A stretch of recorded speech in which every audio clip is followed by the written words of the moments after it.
everybody. Welcome to another episode on Occupation Story Hub. Today we have a wonderful guest with us, retired Colonel Bill Murray. He's the 30-year Air Force veteran, and so I'm excited to have him on and hear his story. Just a quick background is I ended up meeting Bill. I was looking for somebody to give lessons to my daughter, who's plays high school golf, and ended up having an encounter with Bill, and he kind of took her under his wing and started teaching her. And I found out he was prior military like myself, and a man of God as well. And we just kind of developed a little relationship, right? That's right. That's awesome. So um, I'm happy you're on here and letting us tell your story, Bill. And so go ahead, and if you don't mind introducing yourself and tell us a little about yourself.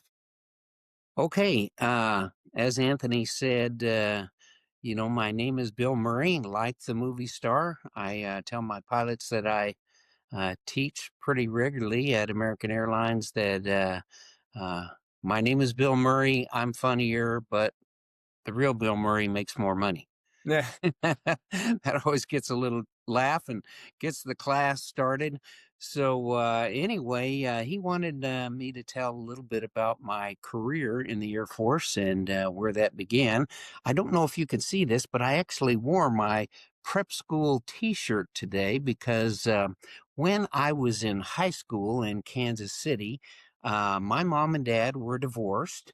And my mom brought the four of us children to Kansas City because there was a good school system there. And I was actually coming out of Canada. That's where I spent my junior high years because my dad was stationed in North Bay, Ontario. So I was really a hockey player and a lacrosse player. But when I got to Kansas City, well, everyone played football. But I was just a skinny little kid that was about 6'1", 6'2". And my coach in high school, Coach Gladden Dye, who I've kept in touch with all these years, Oh, wow. uh, he, he told us that, he really believed in weightlifting. And he was one of the first people in the state of Missouri, maybe nationwide, to get the athletes involved in actual weight training. So whenever we went to our gym classes during the day, he would garner up all the football players and we would start to lift weights. And his basic philosophy, and this still works today. I have a 15-year-old grandson out in California who's quite an athlete, and he's been working with a personal trainer. And I passed this, process by the personal trainer, and he said, "Yeah, this is solid." What he would have us do is lift weights that we could lift for 10 reps, and then he would have us do 3 sets of 10 reps. And when you got to where you could do 27 reps total without cheating, then you moved it up 10 pounds. Well, then the real incentive for all the football players, and we would lift weights after school also, was to get in the 150-pound club. And by that, I meant that when you cleaned, the weights, you'd have to clean it up to your shoulders and hesitate for 1 second. And without using your legs, you would have to push it straight up in the air, 150 pounds over your head, and hold it there for 1 second. And the head coach was always there. He was the one who would certify this lift. You couldn't have one of your buddies do it or anything like that. So everyone wanted to be in this little club, and I was in it fairly quickly. And he would tell us, when you can military press your own weight, you really are pretty strong. Well, at that time, I weighed about 195 pounds. I think I graduated from high school at 205. And I actually became very strong as an athlete. And I ended up military pressing 240 pounds when I Oh, was in high school. that's So pretty. I could handle most of the, guys that I played across from. Now I was a, kind of an all-around jock. I ended up, running track and throwing the shot put. did wrestling a little bit. I did basketball. I was a basketball player, but my mainstay was football, and I played tight end and defensive end. And I got to be a fairly good player in high school. Not all American, but there were several of the uh, uh, colleges in the Midwest that were looking at me, to include Oklahoma, Oklahoma State, Arkansas, K State, Nebraska, some of those schools, along with a bunch of other junior schools. And I'll never forget, I sat down with Coach Dye, and he was trying to give me some counseling. And he said to me, he said, Bill, you really need to decide whether you want to be a big fish in a little pond or whether you want to be a small fish in a big pond. And I said, okay, well, what do you think, coach? And he said, well, I would suggest you go to a junior college where you know you're going to start and you know you're going to have a great career and you'll be very comfortable there. Well, for some reason, I've always been very competitive, and that just didn't appeal to me. So I started to go out on these college visits, right? That you would go on. They would take you out to college visits. Well, one of my very first college visits was to K State in Manhattan. Now, back then, they were just developing their program, and their football program was not very good, but they were building all new facilities, new gym, new weight room, really catering to the football team. So I said, okay, yeah, I'd love to come out and visit with you all for the weekend. And they normally put you up overnight, and you stayed with some other athletes, and they kind of showed you, what you could expect on the football team and also in college. Because the fact was, unless I got an academic scholarship or a football scholarship, I wasn't going to go to college because my mom just didn't have enough money. I mean, Sure. raising four kids at home, we always I never skipped a meal, but I ate a lot of meals that were Kraft noodles and cheese, right? Mm. And I was still hungry.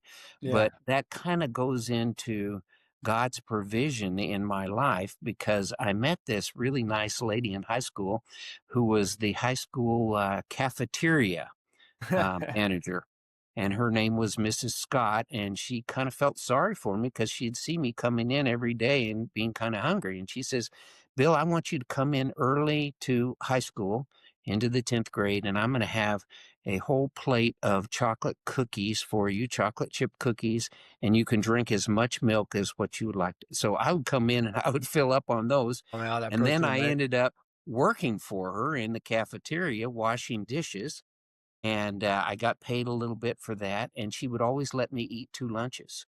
So that's kind of how I survived as a kid, because they didn't have any federal programs back then. Mm. So I got all that going, and I just realized, in looking back, and my relationship with God at that was somewhat nominal. I mean, my mom was an Episcopalian, and she used to take me to church, and I was an acolyte. But at that time, I could say that I didn't really have a personal relationship with God. Well, going back to K State, they actually sent an alumni to pick me up at the Kansas City Municipal Airport in a little plane, a little low wing plane. And This had what year was this? this was 1968. Okay. 68. I graduated from high school in 1970. So anyway, this guy was the nicest guy, and I had never flown before. I mean, I'd never flown an airplane anywhere. And so I jumped in with him, and we took off and headed out to Manhattan, Kansas, which I think was an hour and a half flight. And anyway, he says, have you ever flown a plane before? And I said, no, no, sir. This is kind of my first flight ever. And he says, well, let me show you how to fly. Just come on the controls with me. Oh, And wow. so I grabbed the yoke, and he was monitoring things. And he says, if you want to go up, just pull up a little bit. If you want to go down, push down a little bit, turn left, turn right. So I got to experiment a little bit with this plane. And by the time we got to Manhattan, I had kind of gotten the hang of flying, and I loved it. So I'm sorry to say for K-State, they actually recruited me for the Air Force Academy That's funny. instead of K-State. Because shortly after that, the defensive end coach came to our city, and he made good friends with my mom. Really, really just a fantastic guy.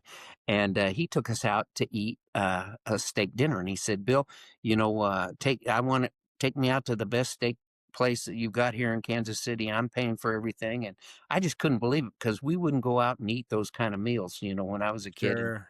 And so I ordered a That was a hamburger, and big he deal, says, right? "Oh no, we aren't ordering a hamburger." He said, "You order the biggest steak on there, and order one for your mom too. We're buying two of them." So anyway, he really won us over, and I flew out to the Air Force Academy in a commercial plane, and I watched the blue silver game, which is kind of the varsity against the JVs, or the first team against the second team.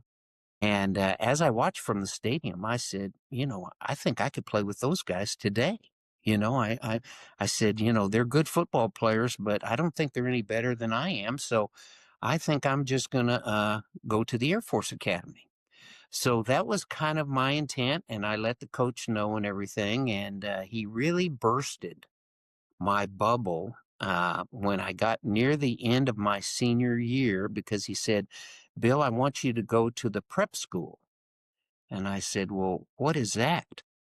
And he said, well, the prep school is right there at the academy. And this is where we, send some of our recruited athletes because, it's kind of a red shirt year and you're going to grow, a couple more inches and you're going to gain some weight and you're going to be stronger. And then you'll really be ready for the Air Force Academy because they only teach two classes, math and English there. And I said, well, coach, I am qualified for the academy. I've taken my SATs. I have a political appointment. I'm all ready to go. I really don't want to spend 6 years, or 5 years in college, Yeah. especially at the Air Force Academy. And he said, well, this is really what I want you to do. It'll be your choice. And I talked with my mom and she said, listen, I think you ought to follow the coach's advice. And I prayed about it and decided to go to the Air Force Academy. Well, funny the way things work out in life, but the prep school at the Air Force Academy was probably one of my best years of my entire life.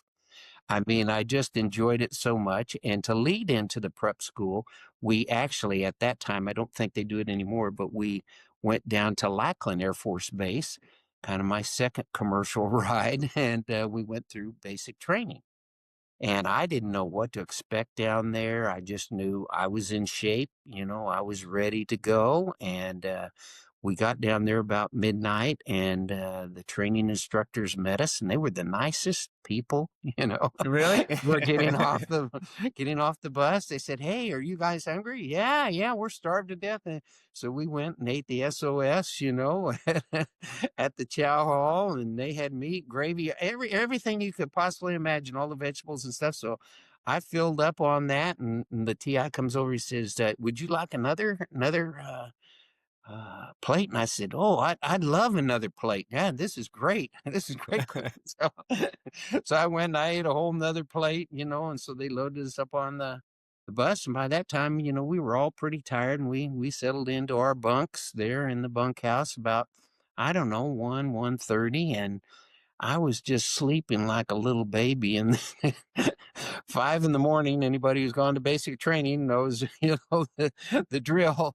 They slam on the doors, they kick the doors down. "What are you all doing in bed?" Yeah.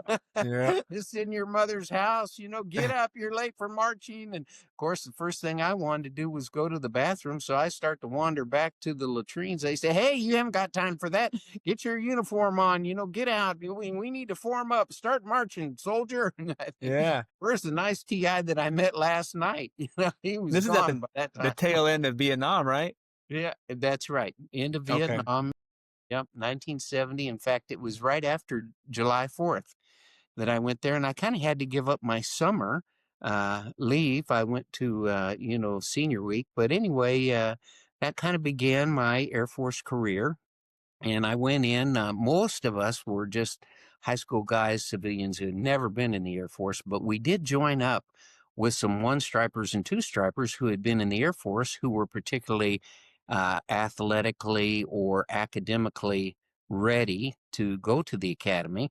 So they went to the prep school with us. I'd say it was probably two-thirds, one-third was the division, but we made the best friends there. In fact, I made one of my friends for life that actually ended up only going to the academy for 2 years, Paul Hansen, and he's up in Oregon now, and we call each other every night. So That's that's really the cool. type of bond, that Yeah. you make in the military and especially at the academy because you haven't gone through other things. So before I get going too far here, too many details, I do want to tell you I wrote a book. The name of the book is Renegade Colonel, and this really it's 700 pages. So my father-in-law would say, Bill, that's a good book stop, a good door stop, But the funny thing about writing this book is I'd always wanted to write a book, and I was Lieutenant Colonel worked for me when I was in Dayton, Ohio, and I said, he wrote a little short book about 100 pages, and I just loved his book. And he said, "Why don't you write a book?" And I said, "Well, I'd like to, but I just don't think I could write enough. I mean, I could write an Yeah. English paper, but I just don't think I could write enough to fill up a book." And he said, "Oh, Bill, come on now." He said, "As many stories as you've told me about the Air Force and everything else," he said, "you could write two books without even thinking about it." He said, "Let Yeah. me tell you how to write a book." He said, "You write stream of consciousness, right? And you just don't edit. You just continue to write." And what I found was as I began to write, it was a very cathartic experience. And the primary purpose of my book was because I have two daughters, and they knew a lot of my Air Force stories and flying and things, but they didn't know all of them. Yeah. So I wanted to capture that, much the same Anthony and I were talking about. He wished he would have, interviewed his grandfather in this way because, once people die, the stories die. I have a Christian sister-in-law who has seen several people die in her family, and she said, "Bill, you know what happens when people die? Everything goes into a box, a Hmm. small box." Yeah. We kind of keep the memories, but then after that, it's gone. So I actually wrote this book to preserve some of that and for my grandchildren and great grandchildren. And I just enjoyed writing the book. It was a very cathartic experience. Well, hopefully, this story will be one of the first iterations we can possibly add to that, right? And I'm definitely I found your book on Amazon, and so what I'm gonna do is when this gets released on YouTube, I'm gonna add the link to that book under the video, so anybody interested in it who watches the video, they can just click the Yeah. link and be Yeah. taken directly to your book. Yeah, So that thanks sounds for great. A couple other things about writing books. This is just tips for anybody who's thinking about that. Young people who would like to write a book, or older people who want to preserve some of the memories. I did self-publishing for my book, and I want you to know you don't make any money when you do that, right? It costs like $1,200 to publish the book, and I actually wrote 800 pages, and they said, "We can't bind 800 pages." So I had to cut it down to 700 pages after, I got going, and it took me about a year to write it. And anyway, they give you about 45 books for free, which actually cost about $1,200. So the money kind of comes out even. But when they put it on Amazon.com, it cost, I don't know, anywhere around $30 for my particular book, which I hate for people to pay because I only make about $1 a book, and I sell about four a year. So whenever I get my check from iPublishing, it's about $4.50, and I take it to mm, my wife and I said, "Well, honey, here's our check. I can't retire yet, right?" right. That's funny. But if anybody really wants to read my book and read more about, all my Air Force career and flying stories, and I obviously can't cover that in one interview. If you're really interested in some of the pranks that we pulled at the academy and different, phase of my life. One thing I really enjoyed about writing this book is it kind of allowed me to tell about my faith journey, Mm, all the way from becoming an acolyte in the Episcopalian Church to knowing Jesus Christ personally, actually discovering the scriptures. We had a guy who discipled us in the prep school, took an interest in Paul and I, and he taught us, where the books of the Bible were. I didn't even know that. A lot of the scriptures sounded familiar because I would hear them from the prayer book in the Episcopalian Church, but I didn't even know that they were part of the Bible. So I got man, to know the Bible and I had some tremendous spiritual growth and character development while I was at the academy. And for that, I will be ever thankful to God that I went with such quality people and so many people that really loved the Lord and wanted to really edify him in everything that they did. So anyway, that's a little bit about the spiritual journey. And I actually, as a senior at the Air Force Academy, I became the president of the Fellowship of Christian Athletes, and then got married and had my own Bible studies and everything after that. So that's really cool. That's really cool. yeah. I appreciate you giving us that background information on that, Bill. Um, so I know we're limited on time, but so high school to the academy, you're at the academy now, and I mean we can spend a lot of time talking about that in itself. What was it like coming learning? So I'm speaking from ignorance here. Obviously, I was an enlisted guy in the Navy. Um, Flight school, was that baked into the academy? In certain ways, a lot of people think you become a pilot at the Air Force Academy, and that is not true. Okay. They give you an introduction to flying when you're there, and it really starts about your sophomore year. And the pilots that we flew with out of Peterson Field were flying the T 33. Now, the T 33 is a little jet that they did use in Vietnam. It had a couple of guns and rockets on it. And these guys were Vietnam pilots, and they loved to take the cadets up and try and get them sick.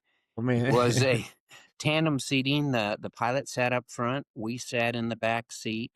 And I will tell you, when you first fly in a jet, everyone acts like it's a great experience whenever you see, newspaper people flying in the back of an F-16 or an F-35. They act like it's the best thing in the world. Well, it's really not. And the reason it's not is because you put on a G suit that you've never, worn before. You have a helmet that doesn't fit quite right. You have an oxygen mask. All this tends to give you almost a feeling of claustrophobia. And then when you actually take off, it's very hot because the air conditioner in the T-33 didn't work very well. And you'd have to get up to altitude to where you actually felt comfortable with the temperature. Well, as soon as you felt comfortable, the pilots would say, "Okay, you ready to go?" "Yes, sir, I'm ready to go." And then they'd flip it over, Oh man. start doing all this acrobatics and pulling G's. Of course, you aren't anticipating any G's, so you're a little bit behind the sequence for pulling G's, and you start to feel a little sick. And they took us. Now they don't do this today, but I did a lot of things when I was a young aviator. And they did even worse, but we would actually fly under the ski lifts, of Aspen and Vail, underneath them, and they would roll over and they'd be in the mountains. And I mean, it was kind of fun, but when I got back in the pattern, which, we only flew for about 45 minutes because that's about all the fuel that you had, got back in the pattern. So I just was feeling so sick. I mean, I didn't throw up, but I wanted to throw up. I felt so sick. And when I got back to the squadron, a lot of my buddies were raving, "Oh, didn't you just love it? Wasn't it great?" And I said, "No, it wasn't. I didn't like it at all. I don't know if I want to fly." I said, "I'll give you my flights in the T-33. I'll just play football." Right. But the joke about all that is, when you actually go to pilot training and you put that stuff on every day, it's like putting on your football equipment every single day. It just becomes part of your repertoire and it feels very comfortable and you get used to flying in a jet in a confined area and it feels like your office and then you're just very comfortable flying anywhere, anytime, at any temperature. So that was my first flying experience. And then after that, they give you a chance to fly in gliders, which I don't know how many of you out there know, but the gliders out at the academy, it's one of the best places in all the world to glide because they take you up with a tow plane and then they release you. And then the lifting there from the mountains is some of the best in the world. So guys get up almost to 50,000 feet, and you can glide all day long if you want, just on one toe. And gliding to me is the purest form of flying because there's no engine, it's quiet, you just commune with God, you know. I think about that poem that I love so much. One of my favorite poems, High Flight. I have slipped the surly bonds of earth, you know, and you're just up there and you can still do acrobatics, you know, but when you do and you lose a little altitude, you just go back and you find a lifty and it pulls you back up. And I got 2 or 3 glider rides. If I have one regret, from being at the academy, it would be that I spent too much time in football and I was also a varsity lacrosse player and also a varsity wrestler. I spent too much time athletically. I wish I would have become an instructor pilot in gliders, which they had. And another thing you could do is jump out of planes there. They had a deal where you could parachute. Now, I didn't do it at the academy, but I did do it after I became a junior at the academy. They gave you a chance to go to Fort Benning, Georgia Jump with school. with the army people, and, of course, when you got there, you know, they would call you a dirty leg, right? Because you didn't have the jump wings, and they would run you all over, you know, I could still remember, most of our instructors were Afro-American, you know, and they would run us to death. Hey, oh, here we go every day in the sun. So much fun, you know, and they would sing the whole time. I'm thinking, how can they sing like this and run for 5 miles? You know, I was tripping over my tongue by the time we got back there. But I'm sure anyway, too, like going from Air Force Academy to yeah, Army yeah, yeah. was a culture shock, right? Yeah. Uh, Well, it was a little bit, you know, they did give us a little break. We didn't have to go through 2 weeks of training. They expected us to kind of be in shape when we got there. So we only went through 1 week of training, but they did run us pretty good. And anyway, we got our wings. And so anyway, whenever I meet someone from the Army, I let them know right away, I'm not a dirty leg. I've got my jump wings, right? yeah. Did So did you yeah, guys? yeah, so it was fun. So I got that, and then the 3rd flying experience at the academy, was, they have a T-41 program, which is a small and it's not called T-41 now they have the T-6 Texan, but it was a single-engine prop plane, and you did get your private pilot license. They did it normally during the summer, and, you did all the academics for flying, and then you took this out, and it just so happened that my instructor pilot was a 2nd lieutenant that actually played football. He played defensive end and graduated in 1970. So he was about 5 years older, and he had come back after doing a flying assignment at the academy to be an IP for T-41s. So we used to go up and just really fool around. I mean, we'd go out there and we'd be chasing the antelope, you know, scaring the cars. And I mean, you know, we'd be doing anything except what we were supposed to be doing, you know, practicing level turns, you know, and some of the maneuvers and all that kind of stuff. But I made it through that program without crashing. So that was good. Now, where do you get your real training? Uh, when you graduate from the academy, they give assignments, right?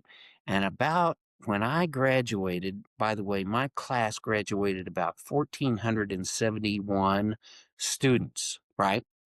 And when I first got there, we all assembled in this great big auditorium, right? And I can never forget the commandant said to us, gentlemen, I want you to look to your left and I want you to look to your right.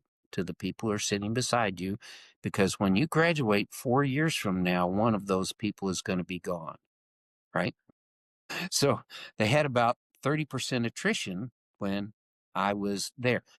Our class of 1975, we said 1975 best alive was our little moniker. Now we say 75 still alive, right? Yeah. Anyway, by the way, I'm 73 years old and I've been married for 50 years. And here's my beautiful wife.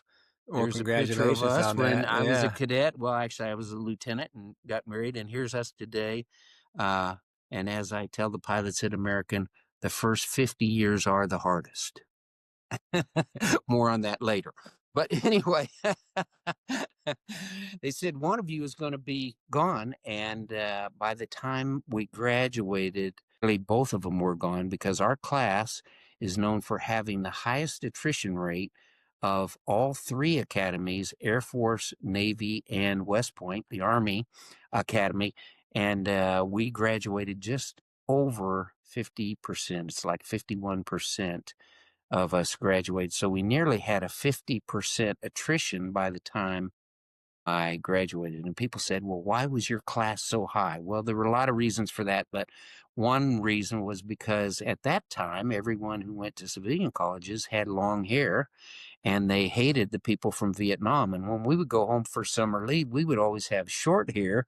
And, it was just, we were just kind of out of sync It's a with other different things. time, A right? lot of guys would say, hey, I'm not staying here at this all boys school, getting up at 5 in the morning and studying until 12 at night. I'm going to go home and have a normal college experience. And for that Makes reason, a sense. lot of them left. Makes sense. Was SEER school part of you guys' training in the academy, or was that something after? That was also done during the summers. SERI stands Survival, Escape, and Evasion, right? And R stood for Reconnaissance, I guess. And anyway, yes, that was done during the summer. It was a 3-week course. That was when they took us out and they showed us how to kill a rabbit, and then we cooked the rabbit, and that's what we ate for our first week. We ate that rabbit. And then they sent us out on a trek where we had to make certain milestones, right? Along the way, and we would have other cadets, upperclassmen, trying to find us. And if they found us, they always threatened that we would have to do Syria again. So we would only travel at night, and we would, get in the bushes, and we would, hunker down as best we could. But we were starving to Mm, death because there's nothing to eat. They said, "Well, eat berries, or, shoot a deer." Or yeah, I'm thinking, are you going to do? You can't do that. There's no way we could get a rabbit. We were starving. In fact, I weighed 238. I was 6'2", 238 when I was playing football.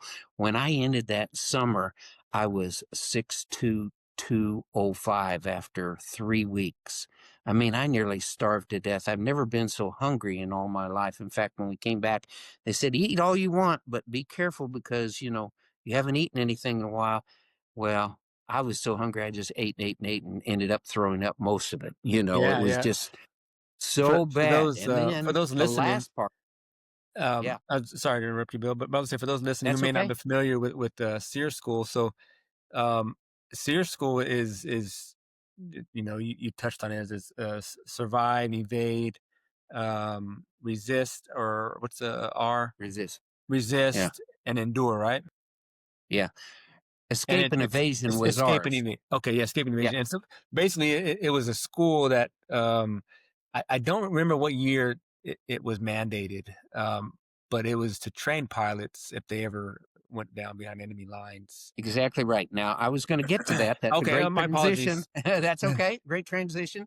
So the first week we ate the rabbit. Second week we were evading and going on these treks. The third week we were in POW training. Okay. And what Good happened stuff. there was they would completely strip you down to where you were completely naked. You were in a fenced in area that you couldn't get out of. You were freezing at night. You were hot during the day. They would not let you sit down anywhere. And they kept you up for 3 of those first days. with all this, music, Asian music and things. Now, before we got there, we had about a half a day with ex POWs that told us how to sign, and how to communicate, and the tap code. They told us about that. They gave us several different ways you could resist, and we tried those. But the fact is, they wanted you to suffer while you were in there. They wanted you to be delusional. They wanted you to be hungry. They put you in boxes and put locks on them. Now, the bad thing was, for the football players, we didn't fit in these boxes. And I mean, guys would get cramps, and for the ones who were a little claustrophobic, they would go absolutely insane and be screaming, and they would throw this cold water on you at night, and you'd be shivering, up against the thing and against the fence, and it was awful. It was awful. And then finally, after 3 days, they'd say, "Okay, piggies, you can have a little break here. All you American defectors, we're going to let you sit down." And they gave you a seat, which was, like a piece of wood that was, piece of plywood that was 12 by 12, and it had only a single pole on it, in the middle. So you had to balance yourself. Well, there was no, and it was short. So it hurts your, thighs even to sit on it, and you couldn't balance it. And if you tipped over because of imbalance, or you were too tired, or you just couldn't sit on it, then they would take the straps and beat you. Now, they did have a couple of parameters. They weren't allowed to break any bones, and they weren't allowed to draw any blood, but bruises were okay. So, the upperclassmen would really beat us and really take advantage of us, but people would think, "Oh, it's all artificial." But to most people, it wasn't artificial. I mean, it was You get so into a mindset, realistic. right? Being there That's so right. long. You projected that you were actually in Vietnam. And I mean, guys would, after those 3 days, they'd be bumping into each other and hallucinating and saying, "Where am I?" They didn't know where they were. "All I want to do is go home. I don't want to stay here in Vietnam." I mean, it was Wow. very, very realistic training. When Yeah. I completed that training, I felt, if, I went to Vietnam and ever got shot down, that I would be as prepared as I could be to be a POW. And fortunately, by the time I went through pilot training, Vietnam was winding down. I never had to do anything like that. And I never was really involved in war. Mm, mm. Wow, that's something I've heard from folks. I myself never went through SEER, but I've heard it was the best school you never want to go back to. Um, from Well, source. we had excellent, excellent instructors. Most of them were enlisted, but we actually had POWs that came in and taught and monitored, what was going on there also. And it was very good. In fact, it was so good, the next year, as a junior, I went through the school. As a senior, I volunteered to be an instructor there. And my name was Comrade Fu. I still remember that. I was Comrade Fu. And I had quite a reputation because I didn't realize I actually have a little sadistical, side of my personality. I'll tell you one. I document a lot of this in the book, which is, funny, but not Yeah, funny, right? And sure. like I say, I bump into people now, graduates, that, say, "Were you Comrade Fu?" And I said, "Yeah." I said, "I want to kill you." I said, "Oh, it was all in fun, all training." Well, Yeah, we had this place that we called Pinecone Ranch, right? Pinecone Ranch, but we call it Pinecone Ranch. And if they did anything wrong, we say, "Hey, we've got reservations for you at Pinecone Ranch." yeah, Well, what it was, we dug a little pit that looked, like a grave, and then we put pine cones all over it. And then when the person did something wrong, we would throw them on the pine cones. Well, when you're naked yeah. and cold, how pine cones feel like. And then we'd Ah, put some water over them, and they'd just be shaking. And then we'd say, "Are you comfortable in Pine Cone Ranch?" "No, I want to get off." "No, well, you can't get off yet. I have a special visitor I would like you to meet. His name is Comrade No Shoulders." And what we would do is we would find a rattlesnake during the day, and we would cut the rattles off of it. So we would shake it. We would actually blindfold them, and we would shake it right by their ears to where they could hear the rattling. And then we would find a dead, just like a gardener snake or something, and we would throw the snake on them. Oh man. I've seen people get up out of there so scared and have this blindfold on, didn't know where they were. They would run right smack into that fence and fall down and nearly kill themselves. They say, hold it, you forgot to check out a pine cone ranch. So we were always doing things like that. But like I said, we had fun with it, but it was realistic. It was good training. They don't do it quite like we do it I'm today, sure but it's different they times still back get then. some good POW training to where they can survive, Sure. in the wilderness and find their safe areas and things like that. Yeah. Man, I know we're approaching time here, and I want to And be. we haven't even really gotten started. We I haven't told even you this will scratched the go surface fast. here, Bill. So What else can I tell you about? yeah, I mean, if if you don't mind, if you have time going, taking us from academy, going through SEER training, uh, your first tour out of the academy as a young junior Lieutenant, officer, as the a young butter lieutenant, right? bar. Yeah, Right. as a butter bar lieutenant. Okay, I'll finish with this story tonight, Sure. but very, very interesting how God intervened in my life.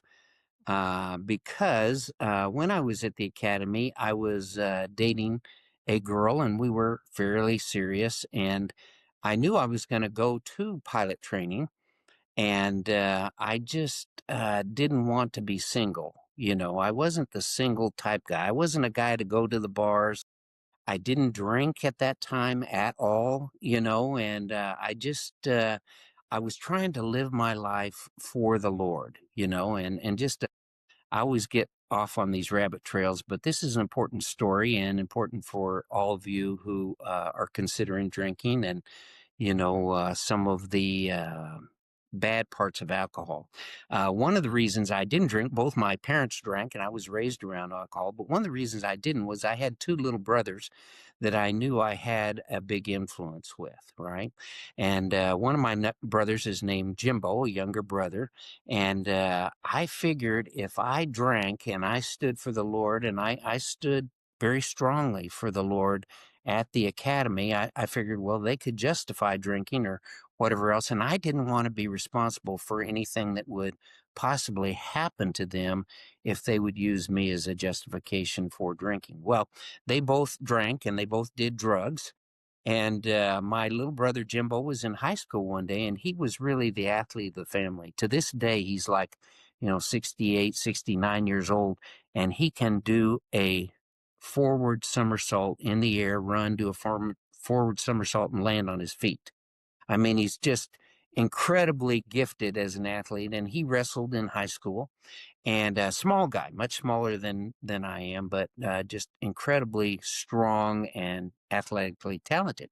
Well, anyway, he and his buddies were out drinking beer at Lime Creek, which was one of our hangout places, and it had a nice little stream that went through there. That at certain places it went deep to where you could actually dive in and cool off during the summers. Well, my brother was drinking some beers that day, and he had had too many, and he got mixed up where he was on the creek bed, and he dove in, and it was only about 6 inches deep, and he hit on right on his head, and the doctor told him when he came in, he hit on his head, and it cut his forehead pretty good, and he just splashed some water on it and said, "I'll be fine." He- my brother's an animal, there's nothing wrong with me. But when my mom found out, he went to the doctors, took him right into the emergency room, and the doctor said, if you wouldn't be the caliber of athlete that you are, he said, you would have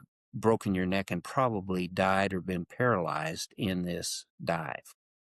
And anyway, he bandaged him all up and did it. Now, this was unbeknownst to me at the time. I was a junior at the academy, and I didn't know anything about this event until my mom called me, and she said, "Listen, I just feel like you need to know about your brother. He may not make it." And I said, "What do you mean he may not make it? What's going on?" He says, "Well, he dove into Lime Creek. He cut his head, and an infection has set in. And they've tried every single type of antibiotic to stop the infection. And they say if this last one doesn't work, uh, your brother's going to die." And I said, "Oh, you're kidding, Mom. Why didn't you call me earlier?" And I was so upset, and I began to fast and pray and petition the Lord for his life.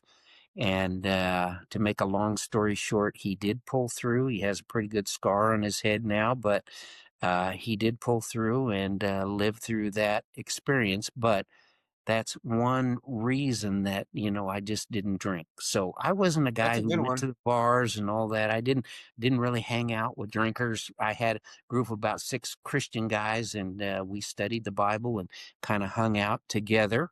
Anyway, I was fairly serious with this young lady, and I said, I'm going to go on to pilot training after this, and if we want to take this to the next level, we need to be serious. And at that time, she really didn't want to do that.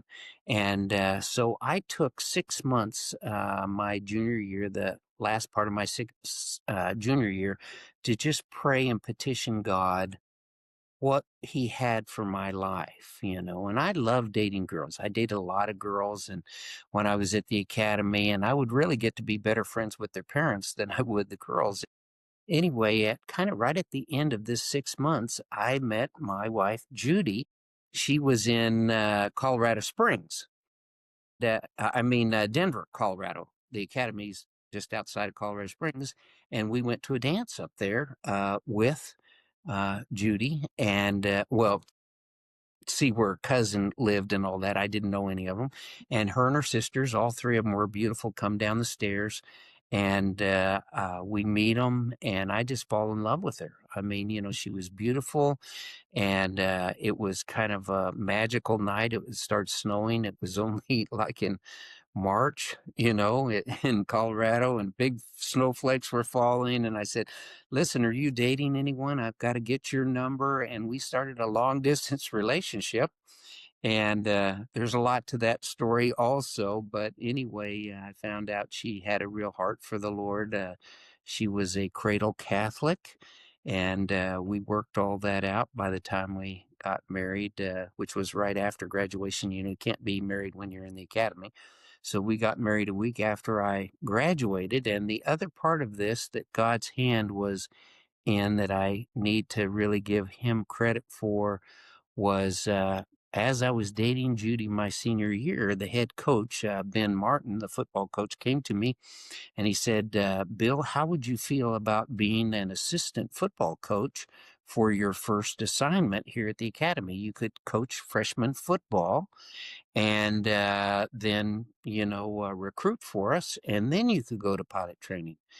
And I thought about it, and I thought, gosh, that would be wonderful. And I thought back to the time of the Bible where they encouraged, the soldiers when they got married to take a year from war and come back from the battle lines and really bond and get to Yeah. know your wife and establish that good foundation, that good spiritual foundation that you need in a marriage.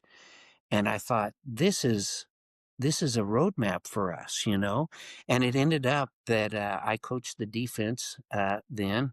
And just to brag a little bit, we actually won all 6 of our freshman games when, the 6 of us, and we're still good friends. All of us are good friends that, coached there, and most of them married their spouses and are still, married today.